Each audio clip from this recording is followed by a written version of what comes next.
Hello guys, welcome to this video, and this is the first video for Indian Contract Act 1872.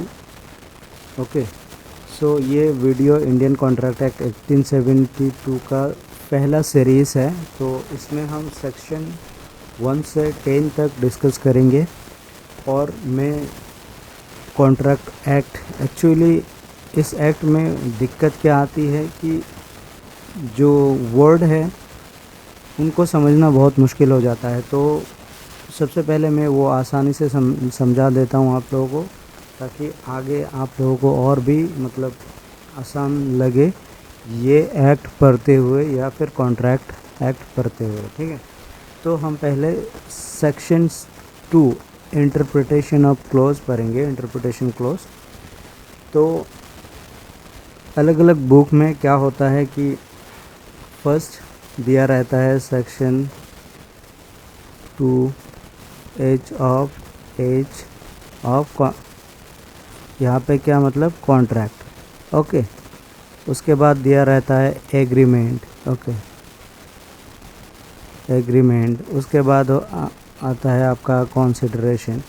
सो हर किताब में अलग अलग आपको देखने के लिए मिलेगा, लेकिन मैं यहाँ पे सेक्शन 2 के जितने भी सब क्लोज है 1 bye 1 A B C D सब कुछ डिस्कस करूँगा, ताकि आपको अच्छे से याद भी रहे, आसान भी हो जाए याद करने में। ठीक है, तो बेसिकली यहाँ पे सेक्शन 2 सब क्लोज A बात करते हैं प्रपोजल की। तो अभी कॉन्ट्रैक्ट एक्ट में प्रपोजल का मतलब क्या होता है कि when a person signify to another, okay, their willingness to do or abstain from doing something, it's called a proposal। इसका मतलब ये है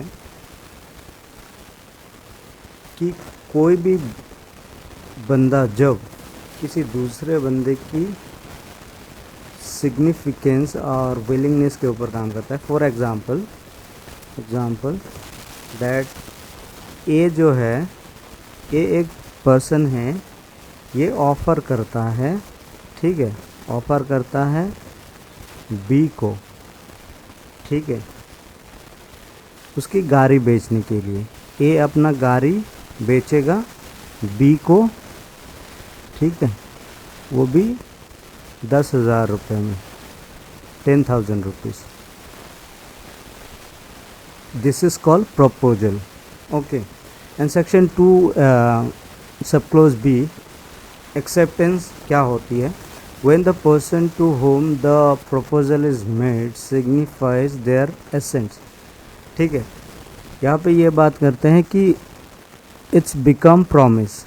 जब कोई भी इंसान जिसको ये प्रपोज़ल दिया गया हो, ठीक है, वो अगर अपनी उस प्रपोज़ल के ऊपर अगर वो इंसान एग्री करता है तो, या फिर अपना एसेंट जो है एग्री करता है तो, या फिर एसेंट जो है वो देता है, तो ये एक प्रॉमिस बन जाता है, यानी एक्सेप्टेंस हो गया। ठीक है, एग्जाम्पल की तरह समझते हैं कि जब ए बी को ऑफ़र करते हैं 10,000 में अपनी बाइक बेचने की, ठीक है, यहाँ पे बी जो है वो मान जाते हैं कि ठीक है, मैं 10,000 में आपकी बाइक ख़रीदूँगा। ठीक है, तो बी ने तो इस ऑफ़र को, ए का जो ऑफ़र था, बी ने क्या किया, ए का ऑफ़र को एक्सेप्ट कर लिया। सो इसको अभी इसी को हम सेक्शन 2 सब क्लोज बी में एक्सेप्टेंस कहते हैं, और ये अभी प्रॉमिस भी बन गया। ठीक है, उसके बाद आते हैं हम सेक्शन 2 सब close C, promiser and promisee. ये आसान है। प्रॉमिसर क्या होता है? जिसने प्रॉमिस करा हो, ठीक है, या फिर जिसने सेल करने की बात करी हो पहले, फॉर द फर्स्ट टाइम, जिसने उस ऑफ़र को उठाया हो। जैसे ए ने बाइक बेचने की बात की थी बी से, ठीक है, तो पहले प्रपोजल कौन दिया? ए, तो ए हो गया प्रॉमिसर। एंड प्रॉमिसी मतलब कौन है? जो उस ऑफ़र को एक्सेप्ट करता हो, ठीक है, उसी को प्रॉमिसी कहते हैं। The person making the proposal is called promiser. जो प्रपोजल कर रहा है या फिर प्रपोज दे रहा है, या फिर ऑफर दे रहा है, उसी को हम प्रॉमिसर कहते हैं। And the person accepting the proposal is called promisee. Okay, so ये बात है सीधी सीधी। तो और भी आसानी से मैं कॉन्ट्रैक्ट एक्ट को आप लोगों को समझाऊंगा, ताकि आपको कॉन्ट्रैक्ट एक्ट आप जब भी स्टडी करें या फिर किताब में पढ़ें, आपको कोई दिक्कत ना हो, आप आसानी से हर चीज़ को समझ जाएं। ठीक है, तो वीडियो को अच्छे से देखो और समझने की कोशिश करो। ओके, कंसीडरेशन क्या होती है? बेसिकली कंसीडरेशन ये होती है, यहाँ पे पहले डेफिनेशन देख लेते हैं इसका कंसीडरेशन का। सेक्शन 2 सब क्लोज डी में दिया हुआ है कंसीडरेशन। ठीक है, व्हेन एट, ये चीज़ क्योंकि लॉ में क्या होता है ना कि वर्ड का बहुत इम्पोर्टेंस रहता है। हर वर्ड आपको बारीकी से मतलब पढ़ना होगा या फिर देखना होगा कि ये वर्ड किस वजह से यहाँ पे कहा गया, ये शब्द किस वजह से इस एक्ट में डाला गया। ठीक है, तो ये सब चीज़ें बहुत ही इम्पोर्टेंस रखती है। सो ये देखिए, when at the desire of promiser, ठीक है, द प्रॉमिसी डज। ओके, यहाँ पे कंसिडरेशन ये है कि जो प्रॉमिसर की जो डिज़ायर है, उसके डिज़ायर के ऊपर प्रॉमिसी जो जब काम करते हैं या फिर कोई भी एक्ट करते हैं, उसी को हम कंसिडरेशन कहते हैं। फॉर एग्ज़ाम्पल, ए ने क्या किया, बी को ऑफ़र दिया, ठीक है, 10,000 में अपना बाइक बेचेगा। ठीक है, और यहाँ पे जो है, यहाँ पे डिज़ायर किसकी है? प्रॉमिसर की डिज़ायर क्या है कि उसका डिज़ायर है ये 10,000 रुपीज़, क्योंकि वो बाइक देगा, उसके बदले में ये प्रॉमिसर मतलब ए को 10,000 मिलेगा। ठीक है, तो उसका ए का डिज़ायर हो गया 10,000, और बी का डिज़ायर क्या है? बी का डिज़ायर है बाइक। ठीक है, जो ए बी को देगा। तो इसीलिए इसी को हम कंसिडरेशन कहते हैं कि when at the desire of the promisor, the promisee does or abstain from doing something, it's called consideration. Okay, I hope आपको समझ में आया होगा। तो consideration वैलिड का भी बहुत सारे मतलब वो रूल एंड रेगुलेशन है, तो मैं वो आपको अगले वीडियो में अच्छी तरह समझाऊंगा। So I am giving a basic, ताकि वर्ड की नॉलेज हो आपको कि इसका मतलब क्या है और आप वर्ड को अच्छे से समझे। इसीलिए मैं हर सेक्शन के साथ एक्सप्लेनेशन भी मतलब एग्जांपल भी दे रहा हूँ, ताकि आपको समझ में आए। सेक्शन 2E, एग्रीमेंट की बात करते हैं। एग्रीमेंट मतलब क्या है? Every promise and every set of promise forming consideration for each other is an agreement. For example, the promise by A, okay, जो ए ने प्रॉमिस किया था, ओके, बी को बाइक बेचने की, ओके, इसी को हम एक एग्रीमेंट मान सकते हैं। ठीक है, बी ने भी एक्सेप्टेंस मतलब कर लिया, इसी को हम एक एग्रीमेंट मानेंगे। ठीक है, उसके बाद सबसे इम्पोर्टेंट चीज़ कि कॉन्ट्रैक्ट में कॉन्ट्रैक्ट होता क्या है, कॉन्ट्रैक्ट एक्ट में कॉन्ट्रैक्ट का डेफिनेशन क्या दिया गया। तो यहाँ पे हम देखेंगे that section 2H of contract act 1872 ये डिफाइन करता है कॉन्ट्रैक्ट को कि कोई भी एग्रीमेंट, जो अभी पढ़ा है हमने, कोई भी एग्रीमेंट, जैसे ए ने बी को प्रॉमिस किया बाइक बेचने के लिए, सो ये काइंड ऑफ एग्रीमेंट हो गया इन दोनों के बीच में। ठीक है, तो कोई भी एग्रीमेंट जो कि इन्फोर्सेबल हो bye the law, it's a contract. Okay, जो भी एग्रीमेंट लॉ के द्वारा इन्फोर्सेबल हो, मतलब लॉ के अंडर आते हो या फिर विद इन द लॉ हो, ठीक है, उसको हम कॉन्ट्रैक्ट कहेंगे, उसी को कॉन्ट्रैक्ट कहा जाता है। क्योंकि देखो, आपने एग्रीमेंट कर ली फॉर एग्जांपल बी के साथ बाइक बेचने की, अगर ये लॉ के द्वारा इन्फोर्सेबल नहीं है, कानून के द्वारा इन्फोर्सेबल नहीं है, देन क्या होगा? अगर बी आपके साथ कल कुछ गलत कर दे, ठीक है, कल कुछ आपके साथ गलत कर दे, आपको पैसा कम दे या फिर आपको मतलब फ्रॉड करे आपके साथ, देन आप क्या करोगे? ऑब्वियसली कानून के पास जाओगे, ठीक है। तो इसीलिए जो भी agreement enforceable by the law है उसी को हम कॉन्ट्रैक्ट कहते हैं, ठीक। So this is the most important things. इसीलिए agreement by the enforceable by the law होना बहुत ही ज़रूरी है, ठीक है। अगर वो एग्रीमेंट ही गलत है या फिर वो एग्रीमेंट ही इलीगल तरीके से आपने किया, देन आप तो उसके लिए कोर्ट में नहीं जा सकते, right. So section 2I, okay, as की बात कर ली। आई देखिए, आप यहाँ पे सीक्वेंस में मैंने सब मतलब दे रखा है, आपको आसानी से याद हो जाएगा। वर्डेबल कॉन्ट्रैक्ट क्या होता है? वर्डेबल कॉन्ट्रैक्ट एक एग्रीमेंट होता है which is enforceable by the law, okay, at the option of one और more of the party, okay, but not at the option of other parties. Voidable contract इसको example के help से समझते हैं, ठीक है। फॉर एग्जांपल दैट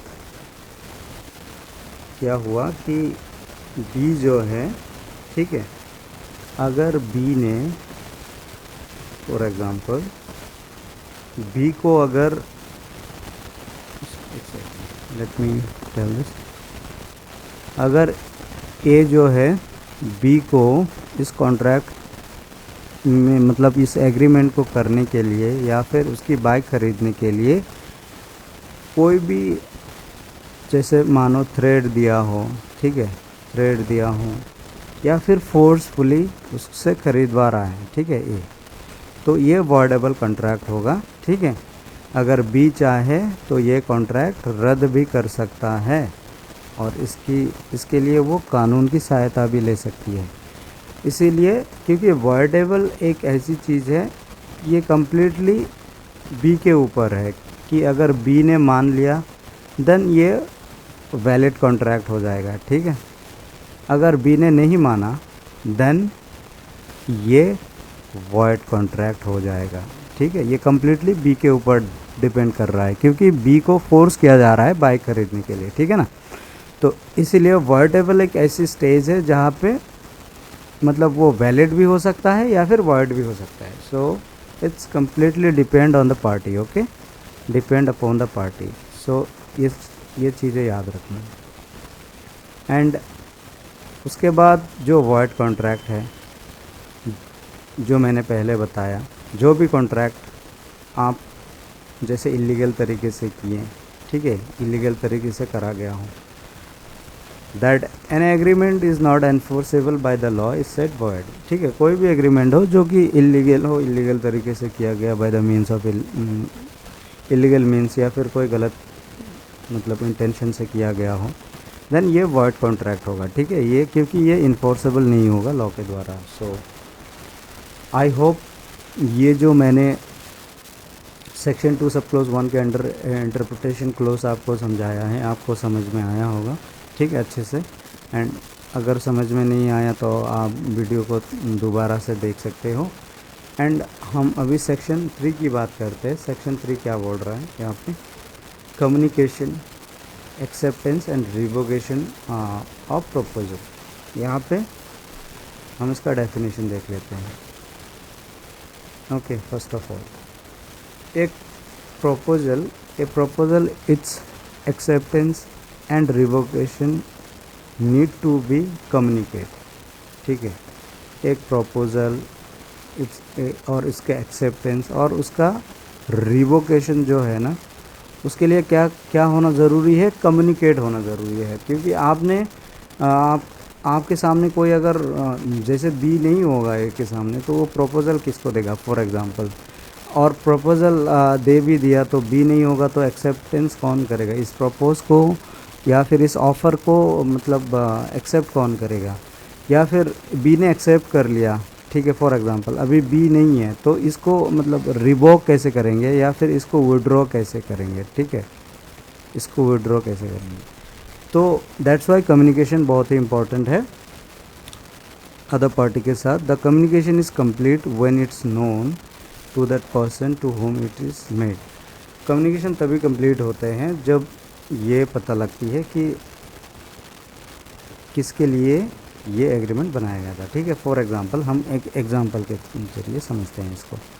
एग्ज़ाम्पल ये है कि जैसे ए जो है एक आपको ऑफ़र देता है बी को, ठीक है, कि वो बाइक बेचेगा अपना। एंड वो जो कम्युनिकेशन ऑफ प्रपोजल है कंप्लीट होता है जब, ठीक है, जब बी वो लेटर जो ए के द्वारा भेजी गई हो ऑफ़र के लिए, बी जब वो लेटर एक्सेप्ट करता है या फिर रिसीव करता है तब वो कम्युनिकेशन कंप्लीट होता है, ठीक है।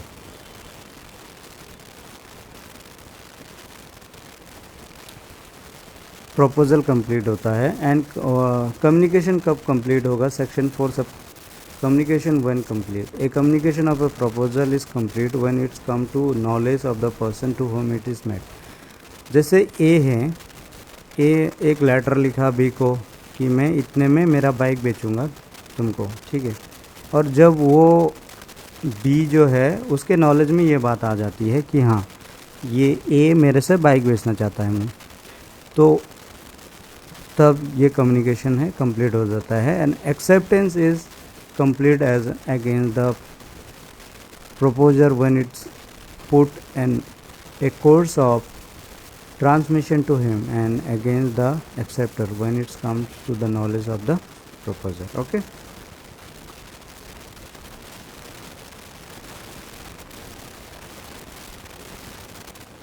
उसके बाद revocation of proposal and acceptance. Revocation कैसे किया जाएगा, जैसे प्रपोजल या फिर जैसे मैं ऑफ़र दे दिया, उस ऑफ़र को अभी कैसे विड्रॉ करूँ, या फिर एक्सेप्टेंस बी ने एक्सेप्ट कर लिया, अभी इस एक्सेप्टेंस को कैसे विड्रॉ करूँ। तो सेक्शन 5 ये बात कहते हैं कि a proposal may be revoked at the time before the communication of its acceptance is complete against the proposal but it's not afterward, okay. जैसे फॉर एग्जांपल एक एग्जांपल के ज़रिए समझते हैं हम लोग, ठीक है, तो आपको अच्छे से समझ में आ जाएगा। तो फॉर एग्ज़ाम्पल ए जो है ऑफ़र करता है बी को, ठीक है, कि मैं अपना बाइक बेचूंगा,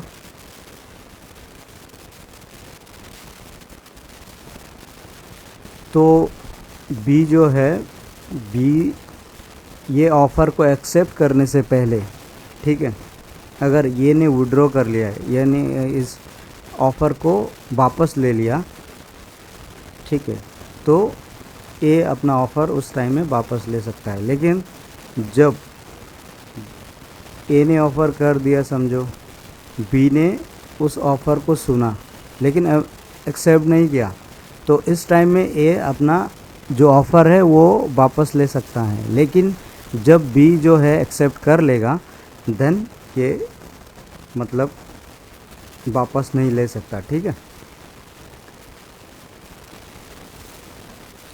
रिवोकेशन तब तक वैलिड है जब तक बी ने उस चीज़ को एक्सेप्ट नहीं किया, उस ऑफ़र को, ओके। और दूसरी बात यह है कि एक्सेप्टेंस कब रिवोक किया जाएगा, and acceptance may be revoked at any time before the communication of acceptance is complete against the acceptor, okay. जब उस चीज़ को मतलब for example before the communication of acceptance is complete, जब तक वो कम्युनिकेशन ऑफ एक्सेप्टेंस कंप्लीट नहीं हो जाता उससे पहले एक्सेप्टेंस रिवोक हो सकता है, ठीक है। तो सेक्शन 6 रिवोकेशन हाउ मेड, कैसे रिवोकेशन मतलब किया जाता है, ठीक है। यहाँ पे जैसे by the communication of notice of revocation by the proposer, जैसे प्रोपोजर ने नोटिस भेज दिया हो, ठीक है, बी को, ए ने बी को नोटिस भेज दिया, ठीक है, prescribe the proposal or reasonable time if no time is prescribe. यहाँ पे कोई मतलब टाइम अगर प्रिस्क्राइब नहीं है तो और रीजनेबल टाइम के अंदर में कर सकता है। By the failure of acceptor to fulfil the condition of precedent, मतलब जो एक्सेप्टर है या फिर बी, यानी बी ने जो उसको उनका जो ड्यूटी था या फिर जो कंडीशन था उस कॉन्ट्रैक्ट में वो फुलफ़िल नहीं कर पाया, तो ए उस कॉन्ट्रैक्ट को वापस ले सकता है बाय द डेट और insanity of the proposer. Okay, so अगर प्रपोजर जो है उसका डेथ हो गया या फिर उसका मतलब दिमागी संतुलन खो गया तो उस टाइम में भी वापस हो सकती है। तो acceptance must be absolute. Section 7 ये बात करते हैं that acceptance must be absolute. Acceptance must be absolute and unqualified. It must be expressed in A usual and reasonable manner unless the proposal prescribe the manner of the acceptance. Okay, for example, ए जो है B को offer करते हैं, ठीक है, bike बेचने की। मैं सारे एग्जांपल बाइक के साथ ही दे रहा हूँ ताकि आप रिलेट कर सके। 10,000 रुपये में, ठीक है। तो अभी बी जो है वो उस मतलब बाइक को जैसे 8,000 में ख़रीदना चाहते हैं, ठीक है। ये एक्सेप्टेंस नहीं होगा, ठीक है। बी 8,000 में 10,000 की बाइक बी 8,000 में ख़रीदना चाहता है, ये एक्सेप्टेंस नहीं होगा क्योंकि ये एक काउंटर ऑफ़र होता है, ठीक है। काउंटर ऑफ़र, बी ने अपनी तरफ से ऑफ़र कर दिया कि भाई देख तू 10,000 बोल रहा है, मैं 8,000 होने से लूँगा तेरा बाइक, ठीक है। तो ये एक काउंटर ऑफ़र हो गया। It means that it's not acceptance, ये एक्सेप्टेंस नहीं है, ठीक है। सो एक्सेप्टेंस होने के लिए जैसे अगर बी ने नेगोशिएट कर दिया then it will be okay, but B ने 10,000 मांगा तो 10,000 अगर ए ने 10,000 मांगा तो बी ने अगर 10,000 देने से एग्री हो गया then it will be accepted. तो इसीलिए बोलते हैं एक्सेप्टेंस मस्ट बी एब्सोल्यूट। यहाँ पे एब्सोल्यूट होना चाहिए, अनक्वालिफाइड नहीं होना चाहिए। Okay, so section 8 acceptance by performing condition or receiving consideration. So performance of the condition of a proposal or acceptance of any consideration for a reciprocal promise is an acceptance of the proposal. तो इसको हम आसानी से समझते हैं, ठीक है, ताकि आपको भी समझ में आ जाए। तो ए ने एक ऑफ़र किया है फॉर एग्ज़ाम्पल बी को कि भाई तू 1,000 रुपया दे दे, ठीक है। मतलब 1,000 रुपया मैं दूंगा तुझे, तू मेरा जो कार है वो मुझे धोके दे दे, ठीक है, वॉश करके दे दे। तो अभी बी जो है वो कार वॉश करते हैं, ठीक है। This is an acceptance performance.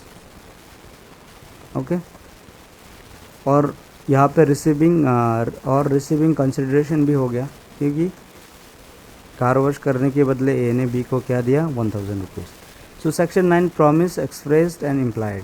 Promise can be express, मतलब प्रॉमिस जो है वो एक्सप्रेस वे में भी हो सकता है, इट मीन्स दैट शब्दों में भी हो सकता है, और इम्प्लाइड और फॉर कंडक्ट भी हो सकता है। ओके, जैसे लिखित में कर दिया आपने या फिर मुंह पे बोल दिया। So section 10 what agreements are contract. Okay, कौन कौन से एग्रीमेंट जो है वो कॉन्ट्रैक्ट है। तो सेक्शन 10 ये बात करते हैं कि कौन कौन सी कॉन्ट्रैक्ट एग्रीमेंट जो है वो कॉन्ट्रैक्ट है। यहाँ पे all agreements are contract if they are made by free consent of the parties competent to contract, okay, for a lawful consideration and with a lawful object and not expressly declared to be void. okay, यहाँ पे ये बात कही गई है कि that हर वो agreement contract होता है जो कि जिसमें फ्री कंसेंट होता है, ठीक है। तो फ्री कंसेंट मतलब फ्री कंसेंट होने के लिए क्या क्या चीज़ों की ज़रूरत है मैं ये आपको अगले वीडियो में बताऊंगा अच्छे से, ठीक है। जैसे क्वेश्चन हो गया या फिर फ्रॉडेंट या फिर मतलब मिसलीड करना, मिस रिप्रेजेंट करना, ये सब चीज़ें ना हो, उसमें फ्री कंसेंट होना चाहिए। जैसे ज़ोर ज़बरदस्ती ना हो, अपने मर्ज़ी से वो एग्री होना चाहिए, ठीक है। सो वो हर चीज़ कॉन्ट्रैक्ट होगा और उसमें लॉफुल कंसिडरेशन भी होना चाहिए। जो कंसिडरेशन मतलब इलीगल ना हो या फिर गलत तरीके से किया ना गया हो, और एक लॉफुल ऑब्जेक्ट भी उसमें होना चाहिए, ठीक है। फॉर एग्ज़ाम्पल, ए जो है, ए एग्री करता है बी को अपने बाइक बेचने के लिए 10,000 रुपये में, फॉर एग्ज़ाम्पल, ठीक है। और दोनों जो है वो मतलब साउंड माइंड है, ठीक है। दोनों का दिमागी संतुलन ठीक है, एंड दोनों मतलब जो कोई भी डिस्क्वालिफिकेशन बाय लॉ की कैटेगरी में नहीं आता, ठीक है। Then it will be a valid contract, ठीक है। तो यही बात है, जितनी भी एग्रीमेंट है, नॉर्मल भाषा में बोल रहा हूँ, जितनी भी एग्रीमेंट है सभी एग्रीमेंट कॉन्ट्रैक्ट है जो कि फ्री कंसेंट के द्वारा दिया गया हो, एंड उसमें lawful consideration with A lawful object, okay. ये 3 चीज़ें ध्यान रखना, ठीक है। हर एग्रीमेंट वही कॉन्ट्रैक्ट है। सो इस वीडियो में इतना ही। मैं अगले वीडियो में आपको और बाकी जो चीज़ें हैं और अच्छी तरह से समझाऊंगा। आई होप आप समझ पाए हैं इस वीडियो को। अगर कोई भी चीज़ों की सुधार करने की मुझे ज़रूरत हो, then you can comment, okay, on this video. So मैं ज़रूर उसके ऊपर काम करूँगा। And thank you so much for watching the video.